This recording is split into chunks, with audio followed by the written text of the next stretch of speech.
Good morning to all of you. जैसा कि हम लोग को पता है कि अभी हम लोग चार्ज के बारे में पूर्णतः स्टडी कर चुका है।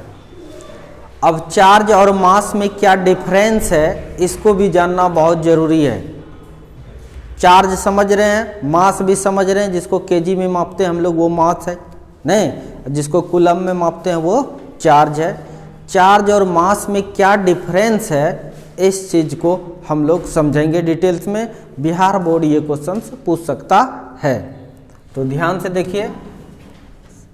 Difference between charge and mass, आवेश एवं द्रव्यमान में अंतर, क्या अंतर है इस चीज को देखेंगे।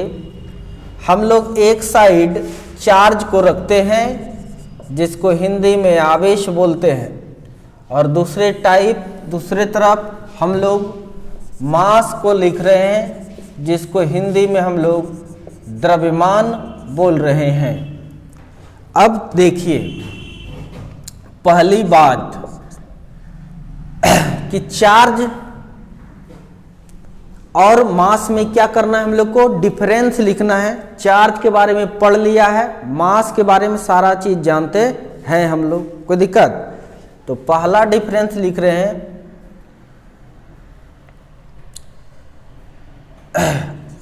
आवेश वेग पर निर्भर नहीं करता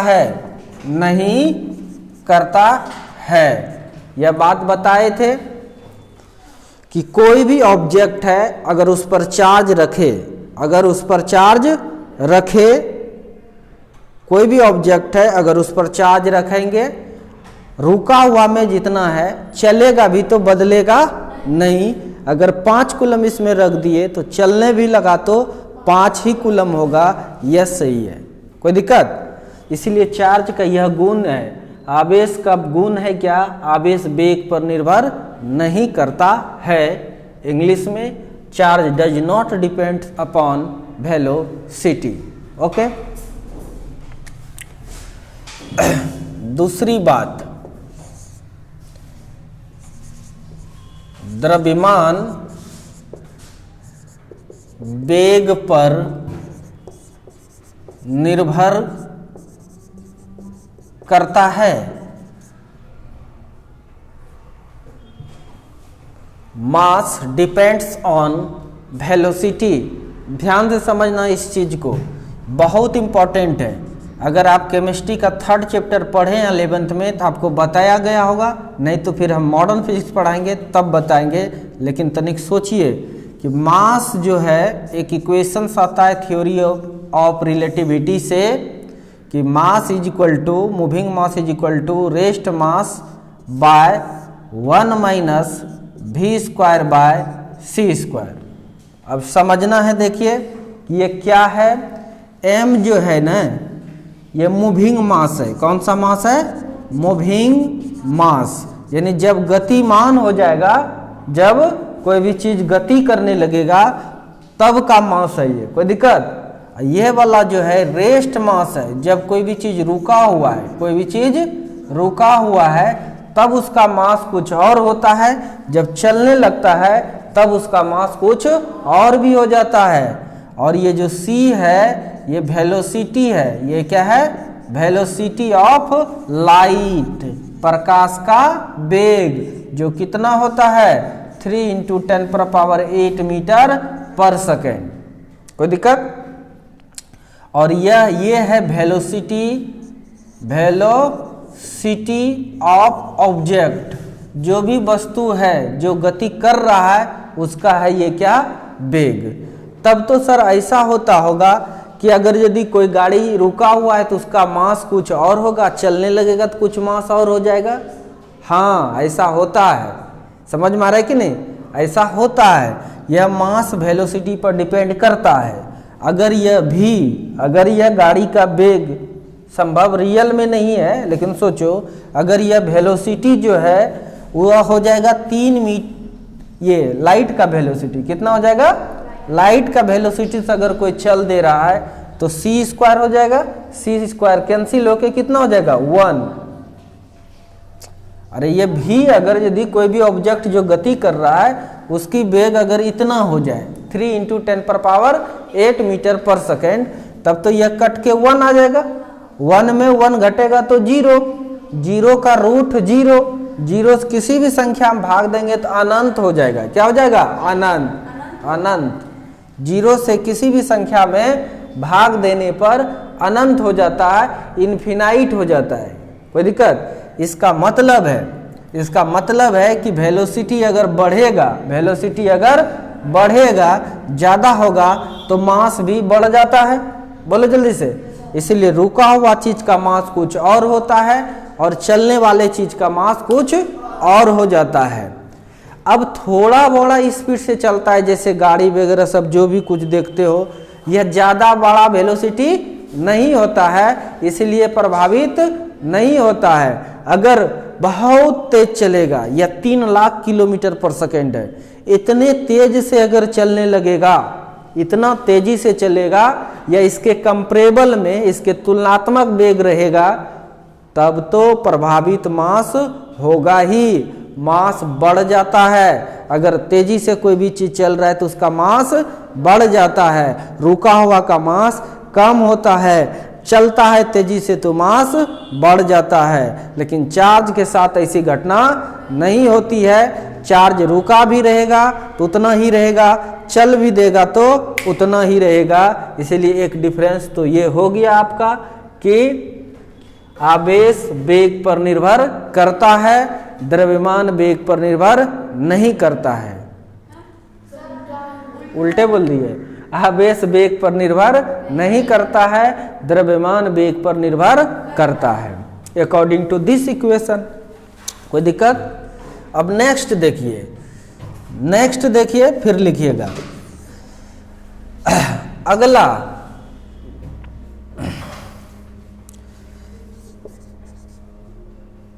आवेश को चार्ज बोलते हैं, इंग्लिश में क्या बोलते हैं? चार्ज पॉजिटिव, निगेटिव एवं जीरो संभव है। चार्ज प्लस भी हो सकता है, चार्ज माइनस भी हो सकता है, चार्ज जीरो भी हो सकता है। समझ में आया कि नहीं?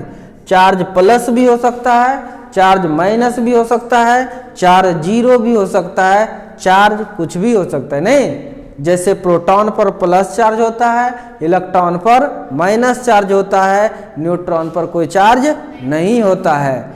लेकिन बताइए तो मास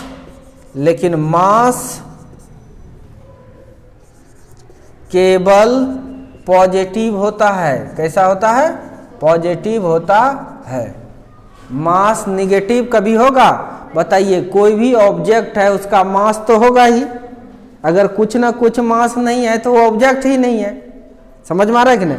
तो मास तो कुछ ना कुछ होना ही है, जब भी होगा तो पॉजिटिव भी होगा। निगेटिव मास होगा कभी भी संभव नहीं है। तो ये सब डिफरेंस है। मास केवल पॉजिटिव होता है, चार्ज पॉजिटिव, निगेटिव, जीरो सभी संभव है। लिखिए,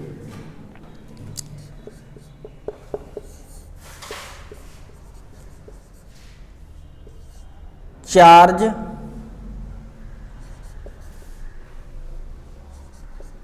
संरक्षित होता है, आवेश संरक्षित होता है, बर्बाद नहीं होता है। बताया गया था, चार्ज इज क्वांटाइज्ड, चार्ज संरक्षित होता है, लेकिन द्रव्यमान संरक्षित नहीं होता है। ध्यान से देखिए, मास संरक्षित नहीं होता है, यह ऊर्जा में बदल सकता है। कोई दिक्कत? Mass is not conserved, it change into energy. Mass is not conserved, it change into energy, यह एनर्जी में बदल सकता है। अगर आप पढ़े होंगे केमिस्ट्री, नहीं तो हम बताएंगे मॉडर्न फिजिक्स में, m बराबर होता है, कोई भी चीज़ का एनर्जी जो है, एनर्जी बराबर होता है mc²। क्या होता है? mc²। ध्यान से देखिए, यानी मास जो है एनर्जी में बदल सकता है। अभी तक एटॉमिक लेवल पर नहीं, मास डिफेक्ट आप लोग पढ़े होंगे, नाम सुने हैं? नहीं, एकदम पढ़े ही नहीं कुछ, तो क्या बताएं। न्यूक्लियस मतलब होता है नाभिक, उसमें मास डिफेक्ट होता है, न समझे? मास डिफेक्ट होता है, ठीक है। वह मास बदल जाता है किसमें? एनर्जी में। किसमें बदल जाता है? एनर्जी में बदल जाता है। मास चेंज कर जाता है किसमें? एनर्जी में। 1 ग्राम एनर्जी मास है, कोई भी मास 1 ग्राम मास है, उसको एनर्जी में जब कन्वर्ट करोगे तो पूरा इंडिया का ट्रेन 1 दिन तक चल सकता है, इतनी एनर्जी देता है कि नहीं। वही एनर्जी रिलीज होता है परमाणु बम सब में, समझ में आ रहा है कि नहीं? इसीलिए बहुत ज़्यादा बड़ा विस्फोट होता है। कोई दिक्कत? यानी साइंटिस्ट के पास यह फार्मूला पहुंच चुका है कि मास भी एनर्जी में बदल सकता है। अभी तक सारे मास को बदल नहीं पाया है। एटॉमिक लेवल का जो मास है कुछ नहीं, न्यूक्लियर रिएक्शन जिसमें हो सकता है, वो सब मास को बदला जा चुका है, बदल सकता है और उससे एनर्जी प्राप्त कर सकते हैं। इसका मतलब है कि मास को एनर्जी में आप बदल सकते हो, इसमें कहीं कोई दिक्कत नहीं है। लेकिन चार्ज एकदम संरक्षित रहता है, यह नहीं बदलता है, यह केवल एक से दूसरे में स्थानांतरित होता है, लेकिन मास एनर्जी में बदल सकता है। कोई दिक्कत? फोर्थ नंबर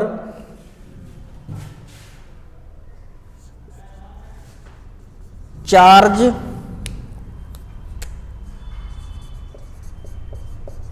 क्वांटीकृत होता है।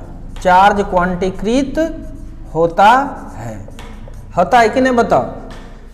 चार्ज या तो 1 इलेक्ट्रॉन का होगा, या तो 2 का, या तो 3, या तो 4, पैकेट के तरह है। इसका मतलब क्वांटीकृत है, क्वांटाइज्ड है। कोई दिक्कत? पैकेट के तरह जो रहता है उसको बोलते हैं क्वांटाइज्ड। क्या बोलते हैं हम लोग? क्वांटाइज्ड। एक एक करके आ सकता है। जैसे तुम देखो, अगर यदि हम यहाँ पर चौथा नंबर बात करें मास का, मास अभी तक क्वांटीकृत नहीं संभव है। यानी द्रव्यमान अभी तक क्वांटाइज्ड नहीं है। क्यों नहीं है? इसमें क्या होगा? इलेक्ट्रॉन्स ही ट्रांसफर होता है तभी चार्ज होता है, जिस पर फिक्स चार्ज है। मास किस पर डिपेंड कर रहा है? इलेक्ट्रॉन पर भी, प्रोटॉन पर भी और न्यूट्रॉन पर भी। प्रोटॉन पर मास अलग होता है, इलेक्ट्रॉन पर मास अलग होता है, न्यूट्रॉन पर मास अलग होता है। समझ में आ रहा है कि नहीं? एक इलेक्ट्रॉन हटा तो कुछ अलग मास चेंज हो जाएगा, नहीं समझे? एक जैसा पैकेट तो है नहीं, प्रोटॉन का मास अलग, न्यूट्रॉन का अलग, इलेक्ट्रॉन का अलग। लेकिन चार्ज में तो एक ही जैसा पैकेट है ना, या तो कंप्लीट 1 इलेक्ट्रॉन, या तो 2, या तो 3। इसी को क्वांटाइजेशन कहते थे हम लोग, क्वांटीकृत। कोई दिक्कत? लेकिन मास अभी तक क्वांटीकृत नहीं है। लिखिए, या लिखिए से पहले समझ लीजिए। 5 नंबर एक चीज और समझना है आपको।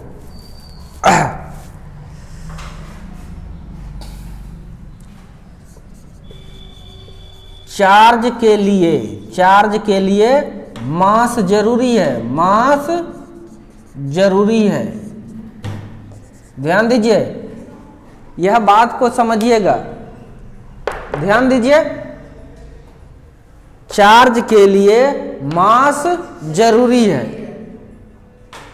बिना मास का चार्ज संभव। चार्ज किस पर होता है? तुम देखो तो, एक इलेक्ट्रॉन है, एक प्रोटॉन है, एक न्यूट्रॉन है। समझ में आ रहा है कि नहीं? तो ध्यान से देखिए, ये नीचे लिखता हूं बढ़िया से। लिंक नहीं डाला गया है, दिक्कत हो रहा है। चलिए देखिए, इलेक्ट्रॉन्स की बात करें तो इस पर मास भी है कि नहीं? कितना है मास? 9.1 इंटू 10⁻⁻31 kg, है कि नहीं? इलेक्ट्रॉन पर इतना मास होता है। अगर चार्ज पूछे तो इलेक्ट्रॉन पर चार्ज -1.6 इंटू 10⁻⁻19 कूलम होता है। दूसरा चार्ज पार्टिकल अगर प्रोटॉन की बात करें, किसका बात करें? प्रोटॉन की बात करें, प्रोटॉन पर भी मास होता है। बताइए कितना होता है? 1.67 इंटू 10⁻⁻27 kg होता है। कोई दिक्कत? चार्ज कितना होता है भाई प्रोटॉन पर? क्यू से दिखाते हैं चार्ज को। वो कितना होता है? +1.6 इंटू 10⁻⁻19 कूलम। कोई दिक्कत? तो तुम देखो, अगर चार्ज है इलेक्ट्रॉन्स के पास, बेसिक चार्ज तो इलेक्ट्रॉन और प्रोटॉन पर ही रहता है। चार्ज है तो मास भी है, चार्ज है तो मास भी है। लेकिन इसमें एग्जांपल अगर न्यूट्रॉन लें, क्या लें हम लोग? न्यूट्रॉन लें, जिसको n से दिखाते हैं। तो देखिए इस पर चार्ज मास पूछेंगे, मास ऑफ न्यूट्रॉन, तो लगभग प्रोटॉन के ही बराबर होता है, 1.67 इंटू 10⁻⁻27 kg। लेकिन चार्ज इस पर न्यूट्रॉन पर क्या होता है बाबू? न्यूट्रॉन पर चार्ज क्या होता है? 0। क्या होता है? 0। तो देखिए इसीलिए लिखा गया है चार्ज के लिए मास जरूरी है।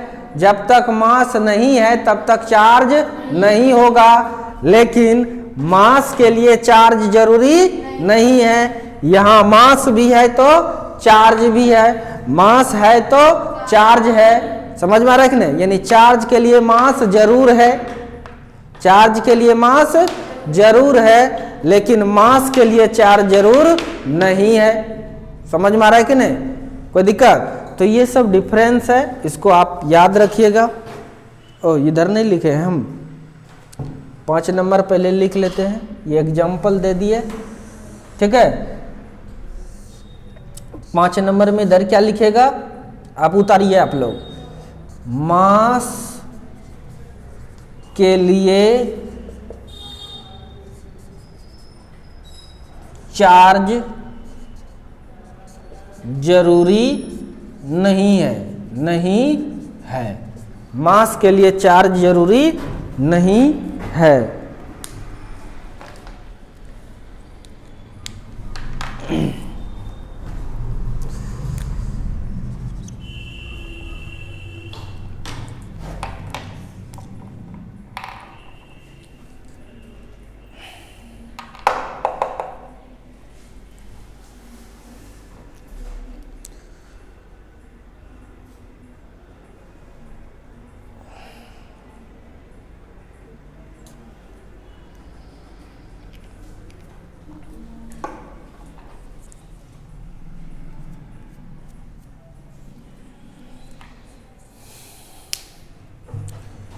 चलिए आप लोग लिखिए इसको, हम इंग्लिश बोल देते हैं। डिफरेंस में पहला, charge does not depends on velocity, mass depends on velocity according to this equation. Second, charge may be positive, negative and zero, mass only possible positive. Charge is conserved, mass is not conserved at established, mass is not conserved, it can change into energy. Charge is quantized, mass is not quantized at established. Charge for charge mass needs, but for mass does not charge needs.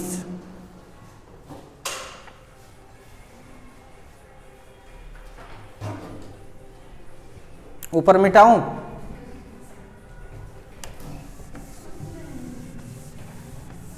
लिखिए सूत्र।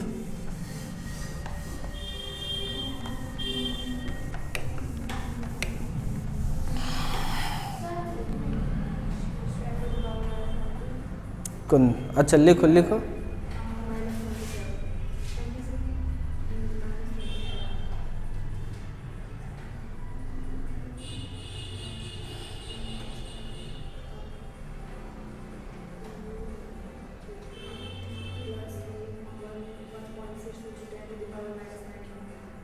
कहीं दिक्कत होगा तो पूछ सकते हैं, एकदम बिल्कुल फ्रीडम है।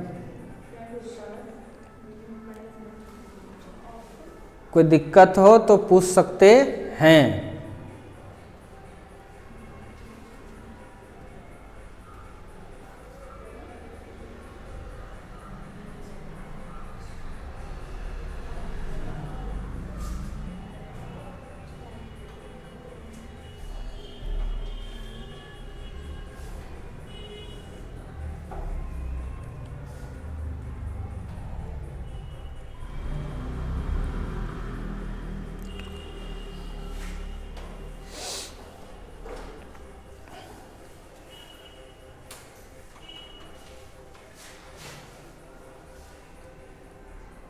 ये सब क्वेश्चंस बिहार बोर्ड पूछ सकता है, इसीलिए पढ़ा दिए।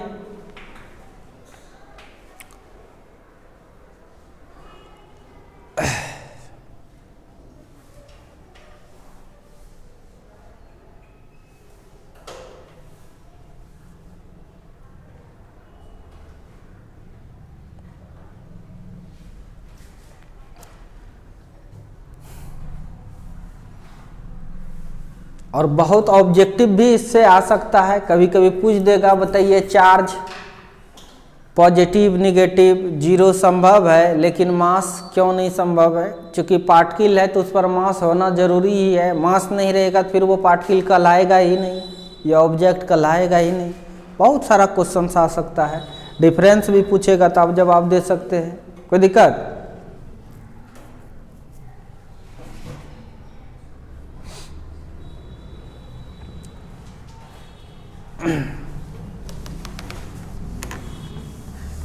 चलिए, कुछ कुछ चीजें पीछे का पढ़ाए हुआ पर चर्चा कर रहे हैं, ठीक है। सबसे छोटा आवेश का मात्रा संभव है।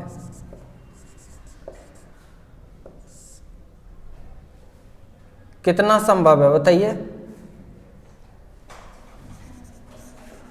कितना संभव है, ये क्वेश्चंस कर रहे हैं। आंसर बताइए तो क्या होगा?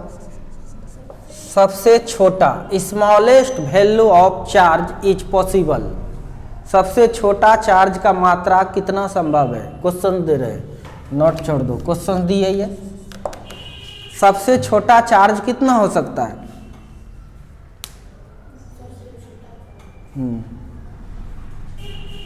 मतलब सबसे कम चार्ज कितना होगा?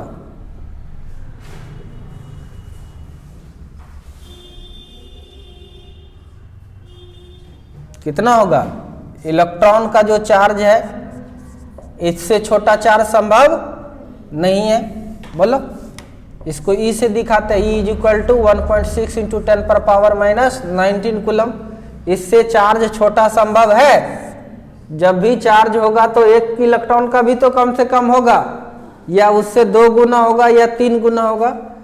तो ये सब जवाब नहीं दे पाते हैं तो दिक्कत है। मतलब मेरी कमजोरी नहीं है, मतलब आप लोग की कमजोरी है। हमने कई एक यही तो चर्चा ही की है, केवल याद नहीं करते हैं, पढ़ते नहीं है। ठीक है, मेहनत कीजिए। तो चार्ज का सबसे छोटा मान कितना संभव है? E is equal to 1.6 into 10 पर पावर माइनस 19 कूलम। इससे ज्यादा चार्ज, इससे छोटा चार्ज संभव नहीं है। कोई दिक्कत? लेकिन मॉडर्न थ्योरी में इससे भी छोटा चार्ज संभव है। समझ में आ रहा है कि नहीं? जो है चार्ज क्वार्क का। किसका है? क्वार्क। एक चीज पढ़ेंगे हम लोग आज, क्वार्क। लिखिए पहले इसको जल्दी से।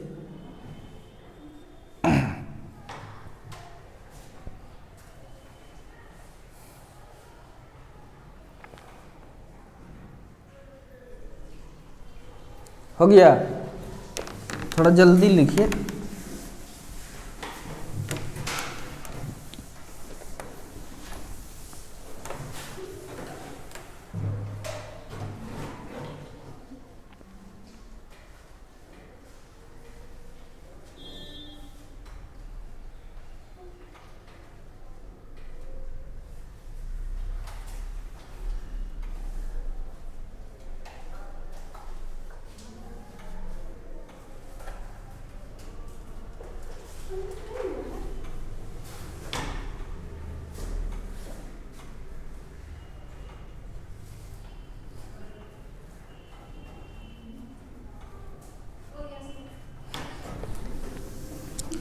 अब देखिए हम लोग क्वार्क पढ़ेंगे।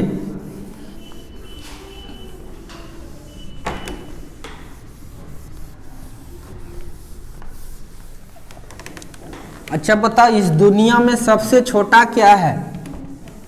बोलो जल्दी से। इस दुनिया में सबसे छोटा क्या है? एटम। Very good. अच्छा, ये चीज कहाँ पढ़ते हैं हम लोग? केमिस्ट्री में पढ़ा होगा, 9th में या जो भी हो, या 11th में। सबसे छोटा क्या होता है? एटम। आज देखिए ऐसे चीज के बारे में आप जानिएगा जो कभी नहीं सुने हैं, जो कभी नहीं सुने हैं, उस चीज के बारे में जानिएगा। ध्यान से देखिए, कोई भी चीज है, कोई भी चीज है जिसको बोलते हैं पदार्थ, पदार्थ इंग्लिश में बोलते हैं इसको सब्सटेंस। क्या बोलते हैं हम लोग? सब्सटेंस। पदार्थ किससे मिलकर बना होता है? सब्सटेंस किससे मिलकर बना होता है? Very good. कणों से डायरेक्ट नहीं है ना, मॉलिक्यूल से। किससे? मॉलिक्यूल से, जिसको बोलते हैं हम लोग अणु। क्या बोलते हैं? अणु, मतलब अणुओं से। कोई दिक्कत? अणु किससे मिलकर बना होता है? परमाणु से, मतलब एटम से। किससे? एटम से। ये सब चीज ABCD है केमिस्ट्री का। परमाणु। कोई दिक्कत? सब्सटेंस किससे मिलकर बना होता है? मॉलिक्यूल से। मॉलिक्यूल किससे मिलकर बना होता है? एटम से। एटम में क्या क्या होता है बोलो? एटम में क्या क्या होता है? प्रोटॉन होता है। क्या होता है? प्रोटॉन होता है, न्यूट्रॉन होता है, और क्या होता है? इलेक्ट्रॉन होता है। यह बात आप लोग जान रहे हैं पहले से कि एटम में प्रोटॉन भी होता है, न्यूट्रॉन भी होता है, और इलेक्ट्रॉन। बहुत पहले लोग सोचता था दुनिया का सबसे छोटा चीज है क्या? एटम। क्या है? एटम। लेकिन उसमें वह भी बना है किससे? प्रोटॉन से, न्यूट्रॉन से, और इलेक्ट्रॉन से। और 1969 ईस्वी में, कब? 1969 ईस्वी में मुर्रे नामक साइंटिस्ट था। मुर्रे, साइंटिस्ट का नाम क्या है? मुर्रे, जिसको नोबेल प्राइज मिला। क्या मिला था? जब तक इम्पोर्टेंट नहीं था, जब तक इम्पोर्टेंट नहीं था तब तक इसको, तब क्यों मिला इसको नोबेल प्राइज? इम्पोर्टेंट होगा तभी तो इसको नोबेल प्राइज मिला। वह बोला प्रोटॉन से भी छोटा है। प्रोटॉन भी मिलकर बना होता है। किससे? प्रोटॉन भी मिलकर बना होता है। 3 पीस होता है क्वार्क। क्या? क्वार्क। क्वार्क से मिलकर बना होता है प्रोटॉन, 3 क्वार्क से। कोई दिक्कत?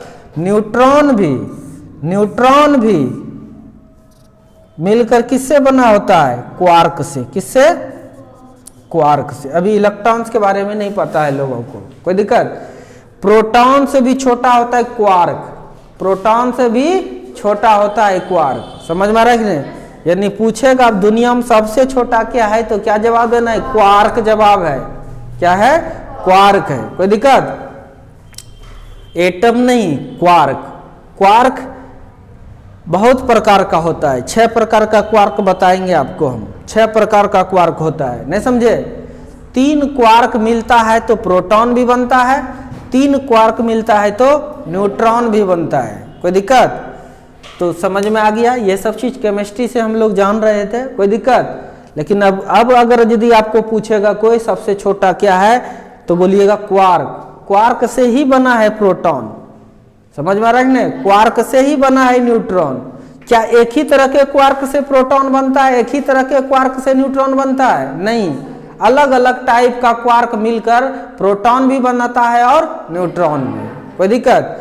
क्वार्क पर जो चार्ज है ना, क्वार्क पर जो चार्ज है वो इससे भी कम होता है, इससे भी कम है। लेकिन क्वार्क कहाँ में होगा? प्रोटॉन और न्यूट्रॉन जहां रहता है, कहाँ रहता है? वो न्यूक्लियस में। कहाँ पर रहता है? न्यूक्लियस। न्यूक्लियस बड़ा हार्ड होता है, बड़ा हार्ड होता है, इसीलिए उसको हार्डन भी कहते हैं। क्या कहते हैं? हार्डन। तो क्वार्क का डिफिनेशन क्या देंगे? क्वार्क वह पार्टिकल है, एलिमेंट्री पार्टिकल है जिससे प्रोटॉन और न्यूट्रॉन बना होता है, जिससे प्रोटॉन और न्यूट्रॉन बना होता है या हार्डन बना होता है। कोई दिक्कत? तो क्वार्क की भी जानकारी रखना बहुत जरूरी है, ठीक है। ऐसे मॉडर्न फिजिक्स में हम इसको और भी बताएंगे, लेकिन अभी ज़्यादा नहीं है, ये ज़्यादा नहीं है, आपके सिलेबस में ज़्यादा नहीं है, बोर्ड ने अभी तक कभी पूछा भी नहीं है, लेकिन नीट वगैरह सब में इस पर भी क्वेश्चन पूछा गया है, इसलिए जानकारी रखना जरूरी है। इसीलिए हम लोग को पढ़ लेना, हर एक चीज़, एक एक चीज़, किसी भी चीज़ से वंचित नहीं रहना है, और बहुत इम्पोर्टेंट है, ठीक है। तो दुनिया में अब अगर पूछेगा कि चार्ज सबसे छोटा कितना होता है, तो वो क्वार्क का चार्ज है। किसका है? क्वार्क का चार्ज जो है वो चार्ज के लिए रिस्पॉन्सिबल नहीं है, चार्जिंग के लिए। समझ में आ रहा है कि नहीं? चार्जिंग के लिए जब भी रिस्पॉन्स लेता है तो इलेक्ट्रॉन्स ही लेता है, इलेक्ट्रॉन्स ही ट्रांसफर होता है, नहीं कोई दिक्कत। लेकिन अस्तित्व में आ चुका है क्वार्क का भी चार्ज मूव नहीं करता है, वो न्यूक्लियस में होता है। कोई दिक्कत? तो देखते हैं हम लोग क्वार्क किसको कहते हैं, आज इसके बारे में पढ़ेंगे।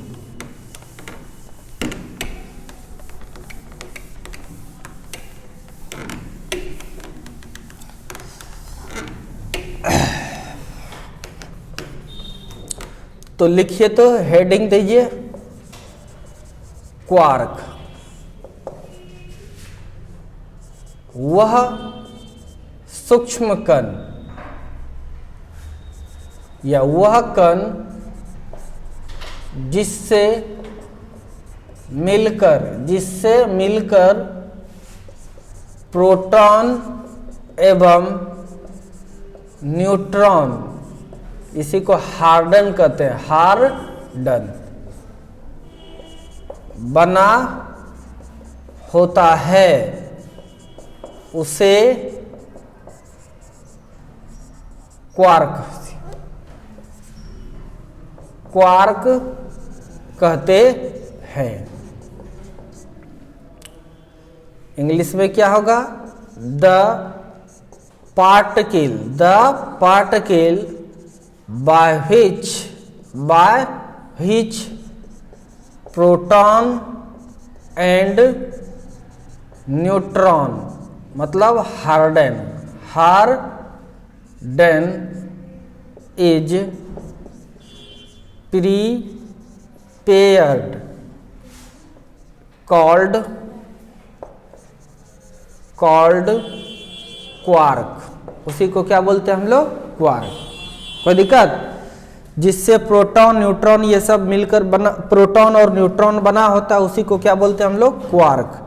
अब देखिए टाइप्स ऑफ क्वार्क, हमको भी ज़्यादा जानकारी नहीं है क्वार्क के बारे में, ठीक है, और सिलेबस में चूंकि है भी नहीं, ठीक है, इसलिए इसमें जितना सा बताएंगे उतना जान लीजिएगा, उससे क्वेश्चंस जो भी आएगा वो आपसे बन जाएगा, ठीक है।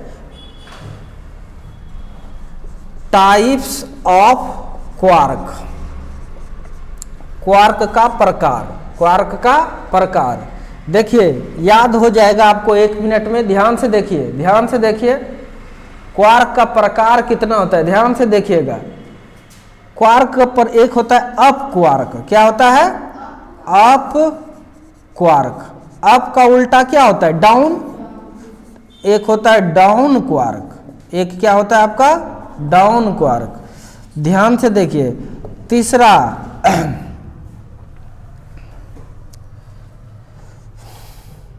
अप डाउन भूल गए। अप क्वार्क होता है, दूसरा डाउन क्वार्क होता है, तीसरा चौथा भी छोड़ते हैं, एगो टॉप क्वार्क होता है, तीसरा चौथा छोड़ के 5वां नंबर आपका टॉप क्वार्क होता है, टॉप क्वार्क। और छठा जो होता है वो है आपका अप, टॉप हो गया बॉटम, बॉटम क्वार्क।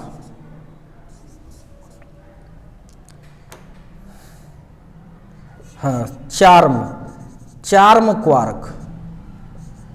और एक होता है स्ट्रेंज क्वार्क। ये 6 प्रकार का क्वार्क होता है। कोई दिक्कत? देखो यहाँ अप का उल्टा क्या होता है? डाउन। बोलते हैं ना बड़ा अप में थे डाउन में चले गए, नहीं कहते बड़ा चार्मिंग था कैसे स्ट्रेंज हो गया, बोलते हैं ना उसी का उल्टा है। कहते हैं ना टॉप पे थे बॉटम पर आ गए, ना टॉप पर थे नीचे आ गए, ऊपर थे नीचे आ गए, सबका मतलब एक ही जैसा है। ध्यान से सुनिएगा, ध्यान से सुनिएगा। ये सब नाम रखा गया, ये सब क्या रखा गया है? नाम। पहले के जमाने में जो नाम रखता था साइंटिस्ट लोग अपने हिसाब से रख देता था। पुराना सब चीज जो पढ़ते हैं, नहीं समझे, उसके नाम में ज्यादा सेंस छुपा हुआ नहीं रहता है। लेकिन आज के जमाने का जो चूंकि मॉडर्न चीज है ना, देखते हो ना है, तो आज के ज़माने में जो भी कुछ खोज होता है ना उसका नाम बड़ा सोच समझ करके रखता है कि उसके नाम में ही सारा चीज छुपा होनी चाहिए, ताकि पढ़ने पढ़ाने में ज़्यादा दिक्कत ना हो, बच्चे समझ जाए तुरंत, नहीं समझे। क्योंकि साइंस की साइज बढ़ते जा रहा है दिन प्रतिदिन, चीज़ें आते जा रहा है, नहीं, इसीलिए आज का डेट का जो नाम है साइंस में जो भी खोज होता है उसका नाम एकदम सेंस के हिसाब से रखता है, ताकि उसके नाम से ही सारा चीज़ समझ में आ जाए, याद रह जाएगा बच्चे को। नहीं तो छेबों का नाम कुछ से कुछ रख देता, बोलो, जैसे 6 है अपने हिसाब से कुछ रख देता। लेकिन यहाँ याद देखिए कितना आसानी से गए, जैसे अप है वैसे डाउन, जैसे चार्म होता है वैसे स्ट्रेंथ, जैसे टॉप होता है वैसे बॉटम, तो आराम से याद हो जाएगा कि नहीं, कोई दिक्कत। इसीलिए इतना 6 प्रकार का क्वार्क होता है, कोई दिक्कत। देखिए ध्यान दीजिए, अप वाला जो क्वार्क है देखिए कितना आसान है, पूछ देता है डायरेक्ट, अप क्वार्क पर कितना चार्ज होता है? +2e/3। कितना होता है? +2e/3 अप पर, कोई दिक्कत। तो डाउन पर कितना होगा? -e/3, -e/3, कोई दिक्कत। उसी टाइप से चार्म क्वार्क पर कितना प्लस चार्ज होगा? 2e/3। कितना? स्ट्रेंज पर -e/3। बताइए ये भी याद हो जाएगा कि नहीं? टॉप पर नहीं तो देखता है ना बेहोश होने लगता है, बाप रे ये सब क्या है। इसका मतलब बच्चा इलेक्ट्रॉन समझता है, इलेक्ट्रॉन नहीं है, ये है 1.6 × 10⁻⁹ कूलम। टॉप का मतलब कितना जगह? +2e/3, कोई दिक्कत। बॉटम का मतलब क्या हो जाएगा? -e/3। तो जब ये एक्सपेरिमेंट किया, ठीक है, तब देखो यहाँ ये सब चीज का खोजता है, खोज हुआ, क्या हुआ? खोज था, पहले से लोग जान नहीं रहा था। आविष्कार अलग चीज है, खोज अलग चीज है, नहीं। जैसे मोबाइल बनाया, ये आविष्कार है, खोज नहीं है। खोज क्या हुआ? प्रोटॉन का खोज हुआ, न्यूट्रॉन का, ये सब पहले से मौजूद था, लोगों ने उसको केवल खोजा, नहीं। जैसे इसमें कोई बच्चा पूछेगा प्रोटॉन में क्यों 3 क्वार्क होता है? खोजा है इसको, उसमें 3 ठो था, क्यों होता है भगवान जाने, नेचर का बात है, समझ में आ रहा है कि नहीं। खोज क्या क्यों का जवाब नहीं मिलता है, ध्यान दीजिएगा, खोज के लिए क्यों का जवाब नहीं मिलता है, समझ में आ रहा है कि नहीं। और कोई चीज का आविष्कार अगर कर रहा है तो उसका सारा जवाब मिल जाएगा, कोई दिक्कत। तो प्रोटॉन भी 3 क्वार्क से मिलकर बना होता है, न्यूट्रॉन भी 3 क्वार्क के मिलकर बना होता है, कोई दिक्कत। ध्यान से देखिए, जब इस सबको एक्सपेरिमेंट करके स्टडी करना स्टार्ट किया तो 6 तरह का, कितने तरह का? 6 तरह का चीज मिला, जिसका कि नाम रख दिया, जिसका कि नाम रख दिया, up quark, down quark, charm quark, stream quark, top quark, bottom quark. कोई दिक्कत? ध्यान से देखिए, कुछ प्रोटॉन का स्टडी किया, जैसे देखिए हाइड्रोजन में भी प्रोटॉन है, लिथियम में भी प्रोटॉन है। क्या सब प्रोटॉन एक ही जैसा है? अभी तक क्या जानते थे कि एक ही जैसा है? बोलो। लेकिन नहीं, अलग अलग एलिमेंट के प्रोटॉन अलग अलग होता है, न्यूट्रॉन भी अलग अलग होता है, एक ही जैसा नहीं होता है। हम लोग एवरेज पढ़ लेते हैं एक जैसा मानकर, नहीं समझे? सब अलग अलग क्वार्क से मिलकर बना होता है। इस चीज को एक्सपेरिमेंट बता रहा था, इस चीज को एक्सपेरिमेंट बता रहा था। तब मुर्रे ने एक चीज समझाया। क्या समझाया? इस चीज को देखिए, ये तो लिख लिए थे नहीं, ये नहीं लिखे, ये लिखो।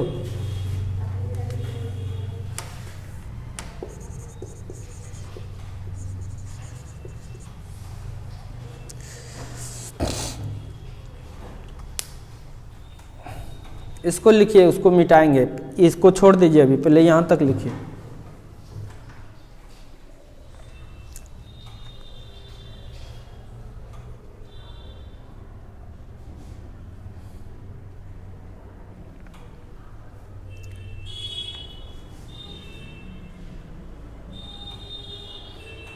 साधारण बच्चा पूछेगा दुनिया में सबसे छोटा क्या है, बोलेगा एटम। एटम किससे मिलकर बना है? प्रोटॉन, न्यूट्रॉन, इलेक्ट्रॉन, इतने सब बोलेगा। लेकिन आपको क्या क्वार्क तक जानना है, ठीक है? साधारण बच्चा को पूछेगा चार्ज का सबसे छोटा मान, तो बोलेगा 1.6 × 10⁻⁻19। लेकिन चार्ज का सबसे छोटा मान E/3 है, ठीक है? लेकिन यह चार्ज मूव नहीं करता, यह चार्ज मूव नहीं करता है, ये तो नाभिक में है।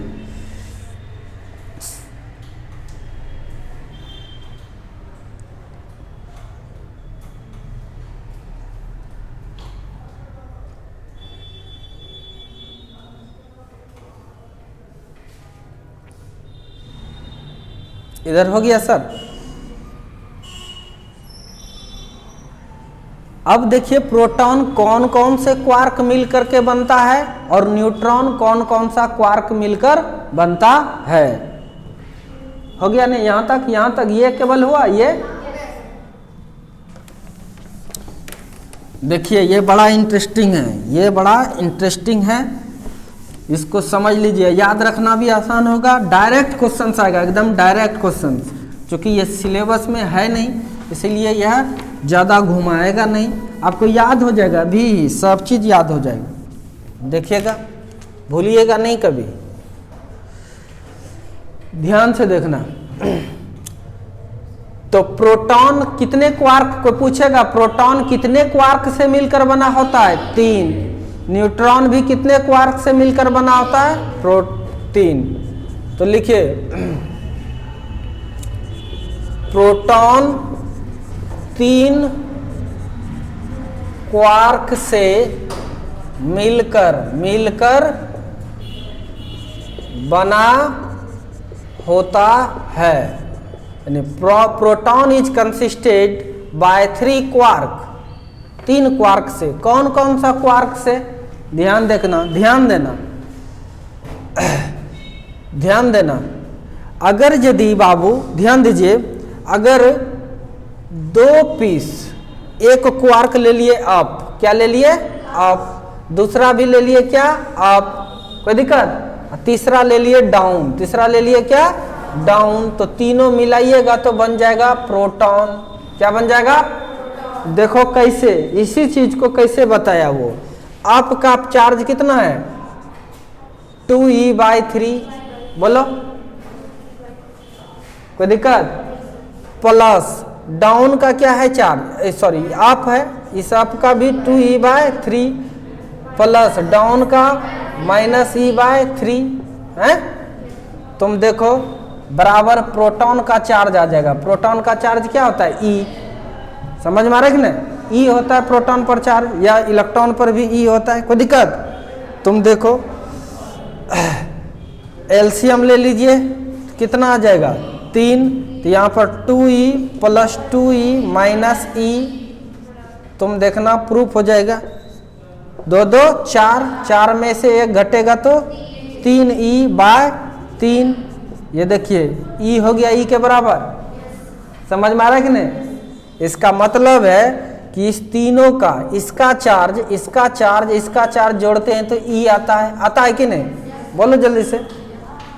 इसीलिए कहा जाता है कि प्रोटॉन जो बना है, प्रोटॉन जो बना है वो 2 ठो अप और 1 डाउन से मिलकर प्रोटॉन बना है। 2 अप 1 डाउन से मिलकर प्रोटॉन बना है।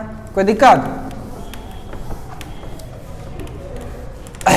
दूसरा, या 2 पीस रहेगा चार्म। देखो पहला भी चार्म, दूसरा भी, और तीसरा स्ट्रेंथ। तीसरा कौन सा? स्ट्रेंथ। इससे भी मिलकर बन सकता है कि आपका प्रोटॉन। ये वाला प्रोटॉन अलग है और ये वाला प्रोटॉन अलग है। ये अगर हाइड्रोजन का है, एग्जांपल के लिए, ये किसी और एलिमेंट का है। सभी एलिमेंट का प्रोटॉन एक के जैसा नहीं होता है, सबका प्रोटॉन अलग अलग होता है। ये सब बातें हैं, नहीं समझे? ये नहीं कि प्रोटॉन मतलब सब एक ही जैसा होता है, ऐसा कोई बात नहीं है। अप क्वार्क का मास अलग होता है, चार्म का मास अलग होता है। सबका अपना अपना मास है, सारे क्वार्क का अपना वेलोसिटी है, अपना स्पिन है। तीसरी बात देखिए, 2 ठो अगर टॉप रहेगा, 2 ठो टॉप रहेगा ये वाला चार्ज, 1 ठो कौन सा रहेगा? बॉटम। इससे भी मिलकर बन जाता है क्या? प्रोटॉन। कोई दिक्कत? 1 सेकेंड और। न्यूट्रॉन, न्यूट्रॉन 3 क्वार्क से बना होता है, क्वार्क से मिलकर बना होता है, हो गया है, बना होता है। बच्चों ध्यान देना, कौन कौन सा क्वार्क है समझिएगा। कौन कौन से क्वार्क से मिलकर बना होता है? पहली बात ध्यान दीजिएगा एकदम अस्थिर से, चार्ज क्या होना चाहिए? 0। न्यूट्रॉन पर चार्ज क्या होता है? 0। 0 कब होगा? तनिक सोचिए तो, आप ही मुर्रे बन जाइए। 0 कब होगा? 2 पीस रहेगा डाउन और 1 पीस रहेगा अप, 0 हो जाएगा कि नहीं? बोलो जल्दी से। यही मुर्रे ने समझाया। कोई दिक्कत? न्यूट्रॉन जो बना है 1 पीस रहेगा अप, 1 पीस रहेगा अप, 2 पीस रहेगा क्या? डाउन। तो क्या बन जाएगा बताइए? न्यूट्रॉन। क्या बन जाएगा? न्यूट्रॉन। क्यों बाबू? अप का मतलब हो गया प्लस 2e और डाउन प्लस बाय 3 हो गया, और इसका मतलब डाउन का क्या? माइनस e बाय 3, फिर डाउन का क्या? Minus e by 3। Total charge क्या हो जाएगा तब? 0। कोई दिक्कत? सॉल्व करेंगे तो क्या आ जाएगा? 0। दूसरा बात, अगर 1 ठो रहेगा चार्म और 2 ठो रहेगा स्ट्रेंज, तो फिर भी क्या बन सकता है? न्यूट्रॉन। ये सब कुछ भी पूछ सकता है ऑब्जेक्टिव में डायरेक्ट, ऑब्जेक्टिव में डायरेक्ट। तीसरा नंबर, 2 ठो रहेगा, मान के चलो 2 गो रहे, 1 गो रहेगा टॉप, 1 गो रहेगा टॉप और 2 ठो रहा क्या? बॉटम। तो इससे भी मिलकर बन जाएगा क्या? न्यूट्रॉन। इसका मतलब सभी न्यूट्रॉन भी एक जैसा नहीं होता है, सारा प्रोटॉन भी एक जैसा नहीं होता है। तो आप समझ में आ गया? कुछ भी याद नहीं रखना है, एकदम याद हो जाएगा ये क्लासरूम में ही। कोई दिक्कत? इसीलिए डिटेल्स पढ़ना है, एक एक चीज को हम लोग को पढ़ते जाना है।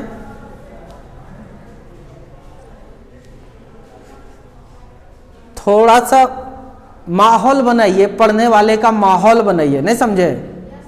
सीना तान के कुछ टीचर खड़े हो जाते हैं, काहे कि उसके पास स्ट्रेंथ है।